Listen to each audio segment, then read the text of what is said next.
بسم اللہ الرحمن الرحیم۔ السلام علیکم لسنرز۔ آج جو سچی کہانی میں آپ کو سنانے جا رہی ہوں وہ ایک روح کی انتہائی خوفناک کہانی ہے جو پروین کی اپنی آپ بیتی ہے۔ وہ بتاتی ہیں کہ یہاں راولپنڈی صدر میں رہائش لیے مجھے تیسرا دن تھا جب ایک رات میں نے کھڑکی سے پردہ ہٹا کر باہر دیکھا۔ باہر تو پوری طرح سے چاند کی روشنی پھیلی ہوئی تھی، لیکن ایک پلاٹ میں چند قبریں دیکھ کر مجھے جھرجھری سی آ گئی۔ یہ پلاٹ قبرستان کے لیے وقف لگتا تھا، لیکن گھر کے بالکل سامنے قبرستان کو دیکھ کر میں کچھ گھبرا سی گئی۔ سلیمان کی نائٹ ڈیوٹی شروع تھی، میں گھر میں اکیلی تھی۔ اوپر سے یہ منظر دیکھ لیا تو کچھ ڈر کر وہاں سے ہٹ گئی۔ مجھے نیند نہیں آ رہی تھی۔ اس وقت رات کے 9 بج رہے تھے اور ریکھا بھی نہیں آئی تھی۔ میں اس کے ساتھ واک پر جاتی تھی تو اچھا ٹائم پاس ہو جاتا تھا، تو میں نے ٹی وی لگا لیا۔ ٹی وی پر لتا کے پرانے گانے سن کر تھوڑا سا ذہن میرا بٹ گیا اور خوف بھی کم ہونے لگا۔ ٹی وی دیکھتے دیکھتے ٹائم کا پتہ ہی نہ چلا۔ اس وقت 1 بج رہا تھا تو میں سونے کے لیے چلی گئی۔ میری شادی 6 ماہ پہلے سلیمان سے ہوئی تھی اور میں شادی ہوتے ہی اس کے ساتھ اس فلیٹ میں آ گئی تھی۔ باقی سب تو ٹھیک تھا، لیکن بس ایک ہی مسئلہ، یا آپ اسے الجھن کہہ لیں، جو اس پلاٹ سے محسوس کرتی تھی، جو میرے بیڈ روم کے بالکل سامنے مجھے دکھائی دیتا تھا۔ یہ پلاٹ بڑا عجیب سا مستطیل نما تھا جس میں بے ترتیب قبریں تھیں۔ میرے گھر کام کرنے والی نے مجھے بطور خاص اس پلاٹ کے بارے میں بتایا کہ یہ قبریں کافی قدیم ہیں۔ پہلے یہاں پر آبادی نہیں تھی، لیکن وقت کے ساتھ ساتھ آبادی بڑھی، لیکن اس پلاٹ کو کسی نے نہیں چھیڑا۔ لیکن جانے کیوں میں پردہ ہٹاتے ہی ان قبروں کو دیکھ کر پریشان ہو جاتی۔ اگلی رات سلیمان نائٹ ڈیوٹی کے لیے چلے گئے تو میں نے بھی اسی وقت چھت پر واک کرنے کا سوچا۔ میں ابھی آخری سیڑھی پر ہی تھی کہ اچانک ریکھا کو دیکھ کر میں خوش ہو گئی، لیکن ریکھا کی رنگت آج کافی پیلی دکھائی دے رہی تھی، تو میں نے جھٹ سے پوچھا کہ سب خیریت ہے؟ تم ٹھیک ہو؟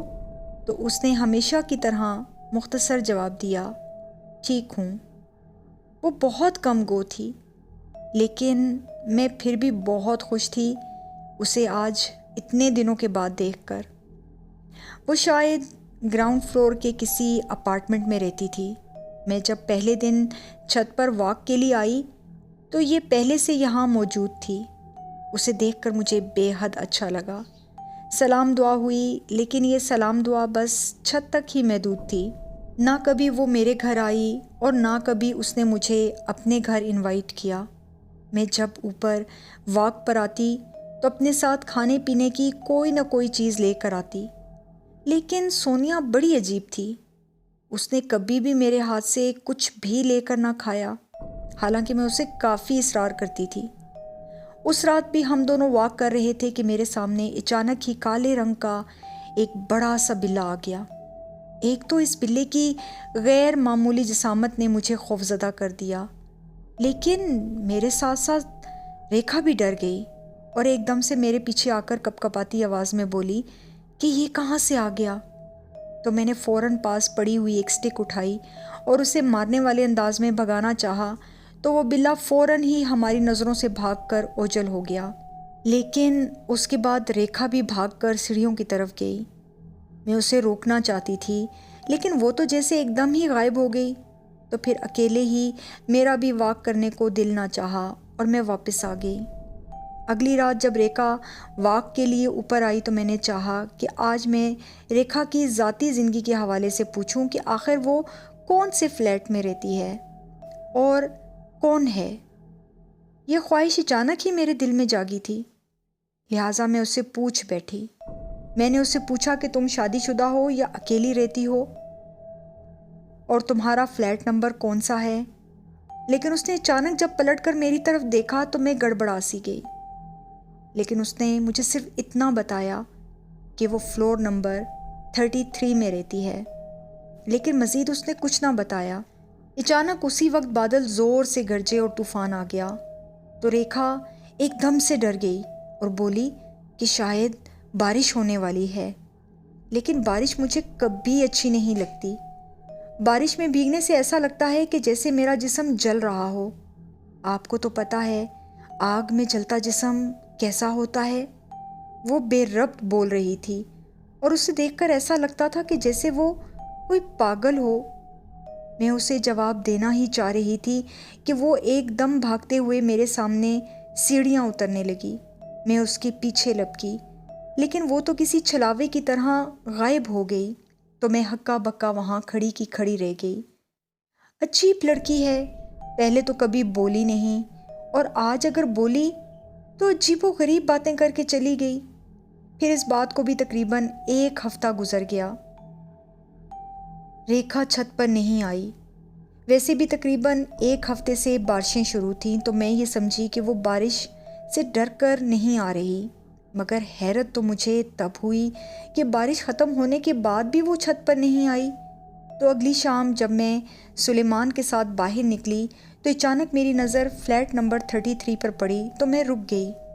وہاں پر ایک بڑا سا تالا پڑا ہوا تھا جو اندھیرے میں بھی صاف دکھائی دے رہا تھا۔ شاید وہ کہیں گئی ہوئی ہے، تبھی ملاقات نہیں ہوئی۔ سلیمان نے مجھ سے پوچھا کہ کس کی بات کر رہی ہو؟ تو میں نے بتایا ریکھا کی بات کر رہی ہوں۔ تو سلیمان چونکے، کیا وہ ہندو لڑکی ہے؟ کیونکہ نام سے تو ایسا ہی لگ رہا ہے۔ تو میں نے کہا پتہ نہیں، میں نے اس سے کبھی نہیں پوچھا۔ تم نے فلیٹ نمبر 33 بتایا ہے نا؟ تو میں نے سر ہلاتے ہوئے انہیں جواب دیا۔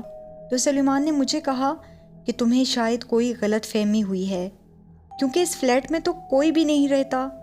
یہ فلیٹ ایک عرصے سے خالی ہے۔ تو میں نے کہا کہ شاید مجھے سننے میں غلطی ہوئی ہوگی۔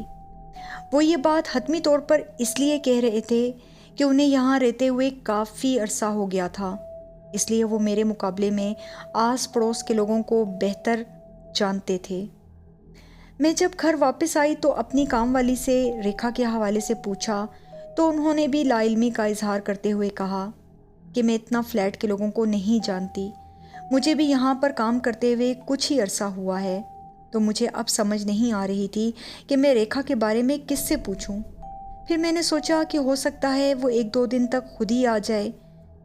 میں البتہ اس کا شدت سے انتظار کرنے لگی۔ لیکن جب مزید 1 ہفتہ اور گزر گیا تو میں خود ہی نچلے فلور پر چلی گئی۔ لیکن اب مجھے سمجھ نہیں آ رہی تھی کہ میں پہلے کس کا دروازہ دستک دے کر فلیٹ نمبر 33 کا پوچھوں۔ جب کچھ سمجھ نہ آیا تو میں مین گیٹ پر کھڑے سیکیورٹی گارڈ کے پاس گئی۔ سلام دعا کے بعد میں نے ان سے ریکھا کے بارے میں جاننا چاہا، تو میرے سوال پر وہ ایک دم سے چونک گئے۔ تو میں نے اسے فلیٹ نمبر کا بتایا کہ یہاں پر ایک لڑکی رہتی ہے، لمبی گوری، اور اس کے بال بھی کافی لمبے ہیں۔ تو ایک دم سیکیورٹی والا بولا کہ وہ اس طرح کی کسی لڑکی کو نہیں جانتا، لیکن آپ یہاں پر ندیم صاحب کے فلیٹ نمبر 34 میں جا کر پوچھ لیں، شاید وہ اس بارے میں کچھ جانتے ہوں۔ تو میں تیزی سے چلتے ہوئے فرسٹ فلور کے فلیٹ نمبر 34 کے سامنے آ کر کھڑی ہو گئی اور بیل بجا دی۔ دوسری طرف سے دروازہ کھولنے والی ایک خاتون تھی۔ میں نے انہیں سلام کیا اور اپنا تعارف کروانے کے بعد کہا کہ مجھے ریکھا سے ملنا ہے۔ تو وہ خاتون ایک دم سے حیرت زدہ رہ گئیں اور پوچھا کہ کون ریکھا؟ تو مجھے اب سمجھ نہیں آ رہی تھی کہ میں اس بات کا آخر انہیں کیا جواب دوں۔ اتنے میں ان کی بیٹی، جس کے بال واقعی ہی لمبے تھے، وہ بھی آ کر ان کے پاس کھڑی ہو گئی۔ اب مجھے مایوسی کے ساتھ ساتھ شرمندگی بھی تھی۔ میں نے ان سے معذرت کی اور کہا کہ یہاں فلیٹ نمبر 33 میں ریکھا رہتی تھی، میں نے سوچا کہ آپ اس کو جانتی ہوں گی۔ تو وہ خاتون ایک دم سے بولی کہ یہ فلیٹ تو پچھلے کئی سالوں سے خالی پڑا ہے، ہمیں یہاں رہتے ہوئے تقریباً 7 سال تو ہو گئے ہیں، اور یہ فلیٹ ہم سے بھی پہلے کا ایسے ہی بند پڑا ہے۔ کسی نے بتایا تھا کہ اس فلیٹ میں ایک حادثہ ہوا تھا، تو وہ لوگ یہ فلیٹ خالی کر کے چلے گئے۔ اس کے بعد دوبارہ یہاں پر کوئی بھی نہیں آیا۔ تو اس خاتون کی بات سن کر میں نے فوراً کہا کہ کیسا حادثہ ہوا تھا یہاں پر، کچھ بتانا چاہیں گی؟ تو وہ بولی کہ اس فلیٹ میں رہنے والوں کی جوان بیٹی اچانک کہیں غائب ہو گئی تھی۔ اسے بہت تلاش کیا گیا مگر وہ نہ ملی، تو بدنامی سے بچنے کے لیے اس کے والدین یہ گھر چھوڑ کر چلے گئے۔ لیکن ان کے جانے کے بعد سے فلیٹ سے انتہائی گندی سی بدبو اٹھنے لگی، تو ہم لوگوں نے پولیس کو اطلاع دی۔ پولیس تالا توڑ کر اندر داخل ہوئی تو وہاں پر ایک نوجوان لڑکی کی لاش پڑی تھی، جس کی بدبو نے پورے فرسٹ فلور کو اپنی لپیٹ میں لے رکھا تھا۔ میں نے ان کی بات سنی اور پھر ان سے سوال کیا کہ آپ تو کہہ رہی ہیں کہ لڑکی غائب ہوئی تھی، تو پھر یہ لاش کیسے اور کس کی تھی؟ میں نے سوال تو کر دیا، لیکن اس کا جواب دیتے ہوئے وہ خاتون ایک دم سے پسینے پسینے ہو گئیں اور بولیں، اس سوال کا جواب تو ہمیں بھی چاہیے کہ آخر وہ مرد اور عورت کون تھے؟ کیا وہ واقعی اسی لڑکی کے والدین تھے جو اس کی لاش کو اس طرح سے فلیٹ میں چھوڑ کر بھاگ گئے؟ لیکن اس کے بعد یہ فلیٹ کبھی بھی آباد نہیں ہو سکا۔ میں واپس اپنے فلیٹ میں آ گئی، لیکن مجھے پریشان کر دیتی۔ اس کہانی کو بھلانے میں مجھے کئی دن لگ گئے۔ کچھ ہی دنوں میں یہ کہانی تو میرے ذہن سے اتر گئی، لیکن ریکھا میرے ذہن سے نہیں نکل رہی تھی۔ یہی وجہ ہے کہ میں آتے جاتے ہر کسی کو غور سے دیکھتی۔ کبھی فلیٹ سے باہر نکلنا ہوتا تو بھی میری نگاہیں ریکھا کو ڈھونڈ رہی ہوتیں کہ شاید وہ مجھے کہیں نظر آ جائے۔ اور پھر ایک دن میری یہ تلاش کامیاب تو ہو گئی، مگر میرا دل اب بھی اس خیال سے زور زور سے دھڑکتا ہے کہ آخر میں نے ریکھا کو اپنے سر پر اتنا سوار کیا ہی کیوں تھا۔ یہ جون کی لمبی رات تھی۔ میری کام والی میرے پاس ہی رک گئی کیونکہ سلیمان کو اپنے کام سے دوسرے شہر جانا تھا۔ لیکن میری کام والی جلدی سو گئی، لیکن مجھے نیند نہیں آ رہی تھی۔ اچانک مجھے ایسے لگا جیسے کوئی میرے دروازے سے گزر کر سیڑھیوں کی طرف گیا ہے، تو تجسس کے مارے میں نے لوہے کی گرل سے باہر جھانکا تو مجھے ایک لمبے بالوں والی لڑکی تیزی سے سیڑھیاں چڑھتی ہوئی دکھائی دی، تو مجھے لگا کہ یہ ریکھا ہے۔ میں نے اپنا دوپٹہ اوڑھا اور فوراً تیزی سے اس کے پیچھے لپکی، لیکن وہ تو چھت پر جا کر جیسے غائب ہی ہو گئی۔ میں نے فٹافٹ سیڑھیوں کے قریب موجود بلب آن کیا تو اس کی روشنی میں پوری چھت نہا گئی۔ میں نے چھت پر پہنچتے ہی اس کا کئی بار نام پکارا، لیکن اس نے جواب ہی نہ دیا۔ میں نے گھوم گھوم کر چاروں طرف دیکھا، ہر طرف خاموشی اور ہو کا عالم تھا، پوری چھت خالی پڑی تھی۔ جانے کیوں ایک دم سے میری گھبراہٹ تیز ہونے لگی۔ میں واپس پلٹی ہی تھی کہ میرا پاؤں کالے بلے سے ٹکرا گیا۔ یہ وہی بلّا تھا جسے دیکھ کر ریکھا خوفزدہ ہو گئی تھی، لیکن آج میں اس بلے کی آنکھوں کو دیکھ کر ایک دم سے خوفزدہ ہو گئی۔ اس کی آنکھوں میں نہ جانے ایسا کیا تھا کہ میں کپ کپانے لگی اور تیزی سے نیچے بھاگی، تو میری کام والی ایک دم سے اٹھ کر بیٹھ گئی اور مجھے گھبرایا ہوا دیکھا تو پوچھا، سب خیریت ہے؟ تو میں نے اسے سارا احوال بتا دیا، تو وہ ایک دم سے بولی، باجی میری مانو تو اس لڑکی کو بھول جاؤ، کیوں اپنی صحت برباد کرتی ہو؟ تو میں نے سر ہلاتے ہوئے کہا کہ آپ ٹھیک کہہ رہی ہیں، شاید واقعی ہی میرا دماغ خراب ہو گیا ہے۔